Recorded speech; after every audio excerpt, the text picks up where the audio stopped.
Hey everyone, welcome to my disaster of a studio. I'm getting ready for a pop-up sale, and typically when that happens, things just explode in the studio, just the way it goes. I'm going to show you a few things that came out of my kiln yesterday. I live in Canada and Summerside, Prince Edward Island on the East Coast. Let me just bring this up just a tiny bit if I can. And it's way too cold. My kiln is outside, and I really don't want to stand out there and unload a kiln, so that is why I do it inside. Maybe this summer they'll be able to do some right outside with the kiln, but for right now, no. So I thought I would show you a few things. I've used some coyote glazes in this load. I've used some mayco, and I think I might have used some amaco. We'll see as I roll through. And then I use a lot of my own glazes. I think this is all white stoneware. Pottery Supply has white stoneware. It's fired to cone 5.5. Camille Hoffman slow cool schedule. So if you Google that, it's very easy to find, and it really has solved all of my pinholing issues. I used to have some pinholing issues with the amaco celadons, I think, and this schedule has totally fixed it for me. And I also bisque fired a cone 04 slow bisque, so that probably helps too. But anyway, I will show you some of the stuff that has come out. So this is a little horsey mug. This is a new shape I'm playing with. I like the really wide flat bottom.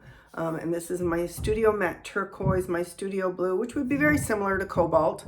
And then my Studio Liner White. So everything I'm showing you today, I think, has my Studio Liner White in it.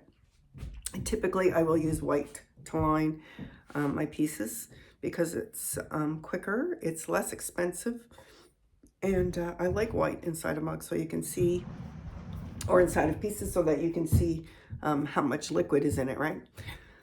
So that's that one. It's just a little MKM tool, a little horsey that I wipe back. I thought these turned out kind of cool, these Beersteins.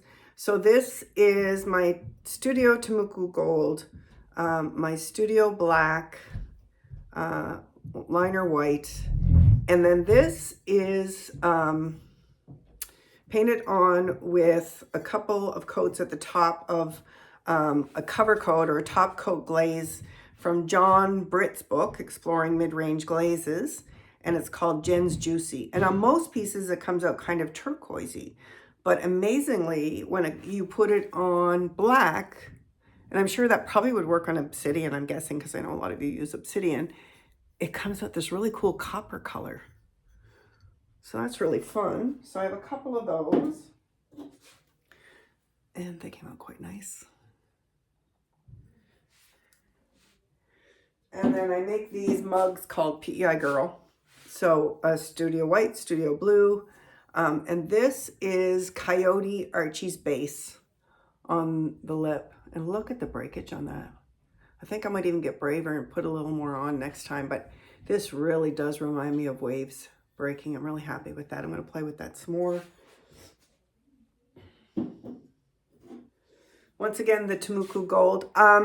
Sometimes Tamuku Gold comes out like a really nice brown, and sometimes it's really gold and mustardy. And in this load, it came out really mustardy. Part of that could be how thick I'm putting it on, and it could also be that I'm using a slow cool schedule. So I think there's more crystallization in it, and that which is that mustard color. So anyway, I still like how it turned out because the mustard is a nice contrast to the purple. So this is Tamuku Gold on the bottom, my Studio Black on the top, and then I put a little rim of Tamuku Gold, a little dip of Tamuku Gold on the rim. I got really brave. I was on but I let everything dry really well between coats so that I didn't get crawling. And then a band of Pike's Purple all the way to about here. So you're getting some really cool leopard spotting where it's over the Tamuku, which is quite cool. And Pike's Purple is a recipe from John Britt's book. So I had two of those, and they both got that nice spotting on the rim. So I really like that. I want to play with that effect a little bit more. I came up with a new design. inspired by somebody who's making something similar on the internet. So this is a big drinking goblet, and it's got a divot in it for your thumb to hang on to, because they're quite girthy, so you want to be able to grab it easily. Then there's an indent right here, which I just used like a little ping pong ball or something to make that indent also here. And then I cut a hole in it, and then your straw can go in. And this is my Studio Pink on the bottom, Studio White at the top, and then mayco flux over the white. So you get some nice drippage happening. And those of you that use flux know that sometimes you get a lot of this pink showing up in the flux, so that's quite pretty. I did make quite a few of these, and once again I'm playing with shape a little bit, because I've been doing the same shape for a long time, and it's time to switch it up a little bit. So this, I call these mugs Flower Power, and I just use a cutter, and I cut the flower and I put it on in the greenware stage. And then when they come out of the kiln after the first firing, I just dip the whole thing in my Studio White, which is like a satin white. It's not super shiny. I think you can see that in the camera. And then I wipe it back, and then I paint the flower. In this case, I painted it with Coyote Fairy Rose, which is a really pretty pink. So I did quite a few of those. I won't show you all of them, but I'll show you a few just to get a sense of the shape. And I used, you know, I played a little bit too. I used some bigger flowers on some and smaller flowers on others, just to get different scope, and everybody likes something different. So I've got those. I also had this Mystic, I call this glaze combo Mystic Lake, and it's white inside, my Studio Blue on the bottom, Val's Turquoise on the top, which is also in John Britt's book, I believe.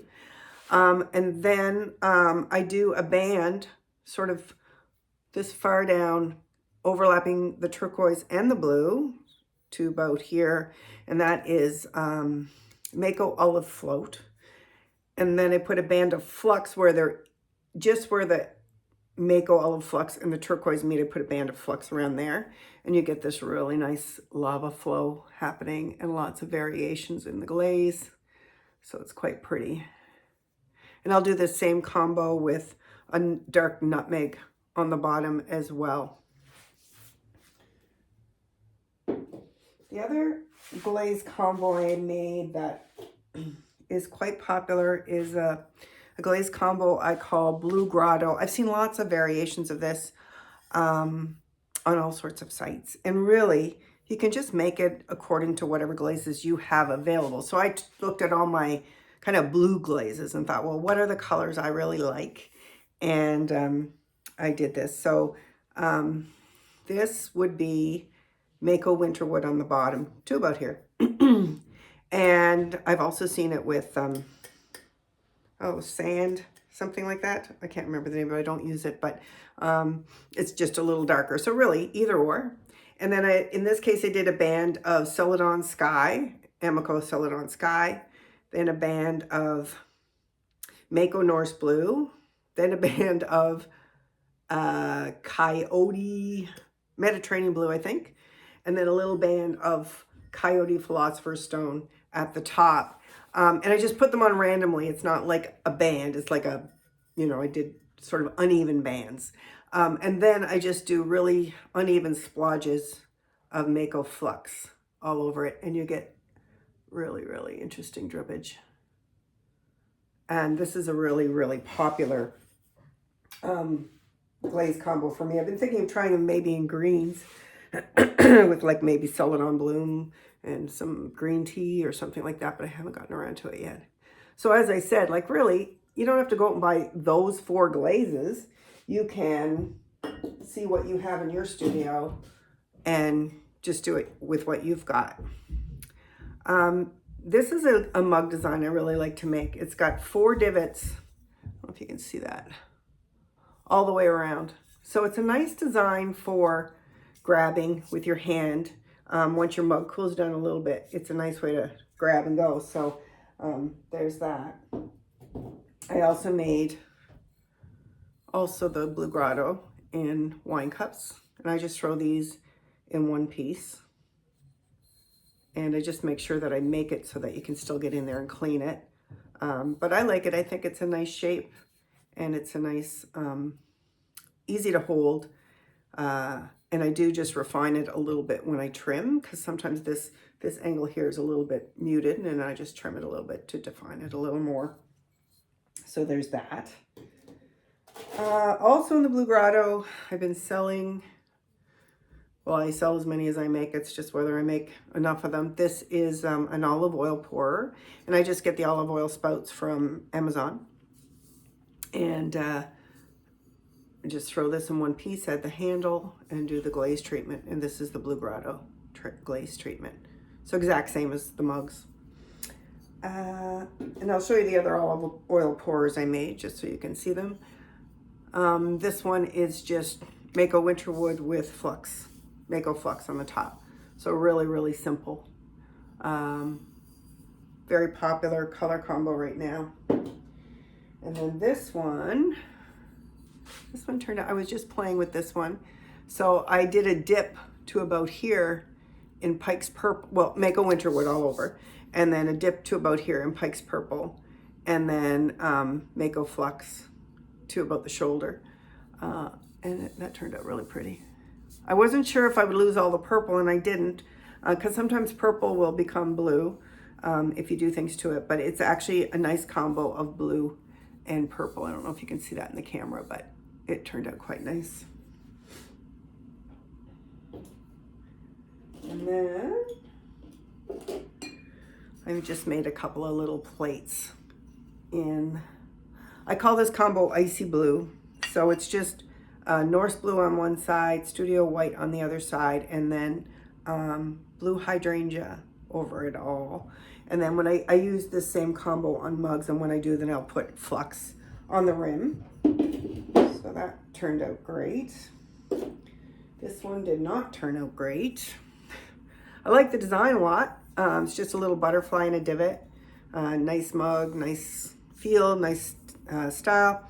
So I got Coyote Archie's base for the first time this week, and I thought, oh, I'm going to try that.